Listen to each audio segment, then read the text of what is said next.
इंदापूर पंचायत समितीच्या सभापती आज आपली निवड झालेली आहे. त्याबद्दल सर्व पत्रकारांच्या वतीनं आपलं अभिनंदन आणि तुम्हाला पुढील कार्यासाठी शुभेच्छा देखील आहेत. आज आपली निवड झालेली आहे सभापती पदीवर. कसं असणार आहे पुढचं विजन तुमचं? माझं पुढचं विजन असं असेल, आरोग्य, शिक्षण आणि ग्रामीण भागासाठी ज्या काही जिल्हा परिषदेच्या योजना आहेत त्या तळागाळापर्यंत कशा पोचतील या दृष्टीने प्रयत्न केले जाते. शाळेचे जे योजना आहेत की जसं की डिजिटल करण्याकडे जास्त कल आहे, तर त्याबद्दल तुमचं काय निर्णय?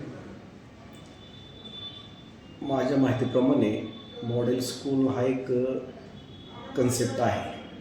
तो कन्सेप्ट स्वर्गीय अजितदादा पवार यांचे सुव्यवसायिक राहिलेले गजानन पाटील सध्याचे जिल्हा परिषदेचे सी ओ आहेत. त्यांच्या संकल्पनेतून मॉडेल स्कूल अंतर्गत 32 शाळा आपल्या इंदापूर तालुक्यात 32 ठिकाणी मंजूर झालेल्या आहेत. त्या मॉडेल स्कूल अंतर्गत शाळा वर्गखोल्या, शौचालय युनिट, शिवाय स्टेज, मुलांना खेळण्यासाठी स्टेज, इतर बाबी त्यात अंतर्भूत आहेत. आणि महत्त्वाचं म्हणजे प्राथमिक शाळा ज्या आहेत त्याच्यावर काही ठिकाणी पटसंख्या खूपच कमी आहे. ती एक चिंताजनक बाब आहे. त्या दृष्टीने आम्ही एक असं मायक्रो प्लॅनिंग करणार आहे पंचायत समितीत, की ज्या अनुषंगानं जिल्हा परिषद शाळांकडे ॲडमिशनचा कल वाढेल मुलांचा, त्या दृष्टीने आम्ही प्रयत्न करणार आहोत. अतिशय चांगला उपक्रम आहे हा. तर त्याची सुरुवात तुम्हाला जून महिन्याच्या अगोदरच करावी लागणार आहे. त्याबद्दल काय नियोजन करावं लागणार? जून महिन्याच्या अगोदर आम्ही नक्की नियोजन करू. तुमच्या सूचनेचा आम्ही आदर करतो. दुसरा एक असा प्रश्न होता की काही ठिकाणचे जे प्राथमिक आरोग्य केंद्र आहेत त्या ठिकाणी डॉक्टर वगैरेचा जरा प्रॉब्लेम येतो, कमी आहेत. तर त्याबद्दल तुम्ही काय नियोजन करता? हो, तुमचा हा मुद्दा एकदम बरोबर आहे. मॅनपॉवर कमी आहे.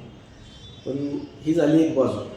त्याची दुसरी बाजू पण अशी आहे, जे टेम्पररी किंवा ॲडहॉकवर जे डॉक्टर भरले आहेत किंवा ज्या नर्सेस आहेत त्यांचे 4-4, 6-6 महिने पेमेंट नाहीत अजून. तर त्या दृष्टीने सुद्धा आम्ही जिल्हा परिषदेकडे विचारणा करणार, पाठपुरावा करणार. म्हणजे एकूणच जो आतापर्यंत प्रशासन असल्यामुळे थोडंसं पेंडिंग पडलेलं असेल, तर ते तुम्ही आता करावं लागेल. तसं म्हणता येणार नाही, कारण 4 वर्ष जवळजवळ प्रशासनाने कारभार चालवला आहे. आता तुम्ही म्हणता तसं म्हणता येत नाही.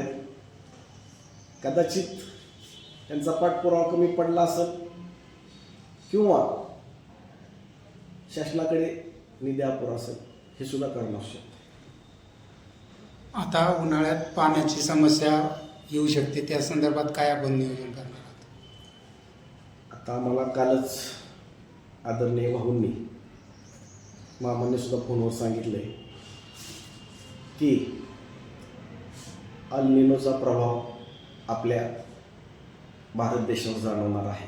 त्यामुळे येणारा पावसाळा जवळजवळ 80 दिवस लांबणार आहे. त्या दृष्टीने आदरणीय भाऊंनी कालच सूचना केलेल्या आहेत.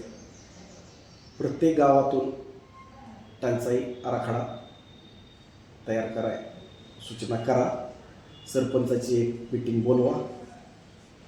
मामा, भाऊ, सर्व जिल्हा परिषद सदस्य, सर्व पंचायत समिती सदस्य, सभापती, उपसभापती, अशी सर्वांची एक कॉमन मीटिंग, बी डी ओ साहेब असतील, तहसीलदार असतील, एक यांची कॉमन मीटिंग लावून त्याच्यावर उपाययोजना काय करायच्या, कुठं कुठं विंधन विहीर घ्यायची, परत कुठं कुठं टँकर सुरू करायचे, त्याचे प्रस्ताव मागवायचे, याचं नियोजन आम्ही करणार आहोत. लोकांना टँकरद्वारे पाणी पुरवतात, परंतु जनावरांचं पाणी आणि चाऱ्यांचा काय विषय? त्याचं पण नियोजन करणार आहोत आम्ही. आता कुठं आम्हाला 2 दिवस झालेत, आम्हाला थोडा वेळ द्या. आम्ही जरूर नियोजन करू. म्हणजे अगोदर तुम्हाला काय समस्या आहे ते जाणून घ्यायला लागणार. हो सर, त्यानंतर नक्की तुम्हाला नक्की नियोजन. नक्की नक्की. आपल्या काही समस्या वगैरे आहेत का सध्याला? आता तरी काहीच नाही आता. बरं, शेवटचा प्रश्न आहे. बोल. सध्याला आरोग्याचा प्रश्न जो आहे तो गंभीर बनत चाललेला आहे. किंवा केंद्र जरी प्रत्येक गावामध्ये खेडेगावामध्ये असतील तरी खेडेगावातील महिला ज्या आहेत त्याच्यामध्ये अजून पण गर्भाशयाचे कॅन्सर असतील, मासिक पाळीतील आजार असतील, अशा अनेक आजारावर त्यांचं प्रबोधन होणं गरजेचं आहे. त्या संदर्भात आपण काही उपाययोजना करणार आहात का?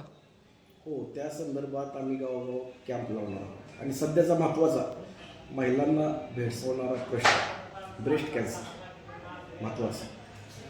गावाचं नाव मी इथं नमूद करत नाही. मी एका गावात आम्ही गेलो होतो, छोटंसं गाव आहे. ब्रेस्ट कॅन्सरचे महिलांच्या 20 रुग्ण आहेत. 20 रुग्ण आहेत. म्हणजे अतिशय गंभीर प्रश्न आहे. हा प्रश्न फार गंभीर आहे आणि यावर आम्ही गांभीर्याने विचार करणार आहोत आणि त्या दृष्टीनं उपाययोजना करणार आहोत. गावोगावी कॅम्प लावून जनजागृती करून. कारण कसं होतं, महिलांना सांगताना सुद्धा हे वाटतं की मला हे झालं, संकोचतात.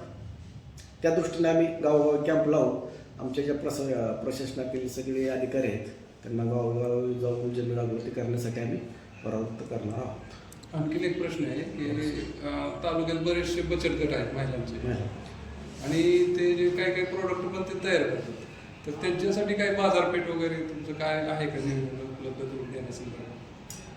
त्या संदर्भात आम्ही पहिल्या मीटिंगमध्ये चर्चा करून निर्णय घेणार आहोत.